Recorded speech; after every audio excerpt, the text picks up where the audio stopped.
আসসালামু আলাইকুম ওয়া রাহমাতুল্লাহি ওয়া বারাকাতুহু। নফল ইবাদতের মধ্যে নফল সিয়াম অতি গুরুত্বপূর্ণ। বছরের বিভিন্ন সময়ে নফল সিয়াম রাখা যায়। বিভিন্ন সময়ের সাথে সম্পৃক্ত হওয়ার কারণে এক একটির ফজিলত এক এক ধরনের। রাসূল সাল্লাল্লাহু আলাইহি ওয়াসাল্লাম বলেন, যে ব্যক্তি আল্লাহর উদ্দেশ্যে একটি সিয়াম পালন করবে, আল্লাহ তার চেহারাকে জাহান্নামের আগুন হতে 70 বছরের পথ দূরে রাখবেন।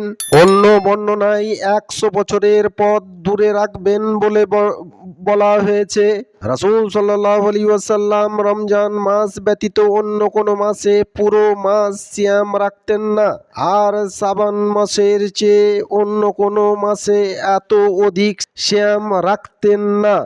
শাওয়াল মাসের 6টি সিয়াম রাখা অতি গুরুত্বপূর্ণ।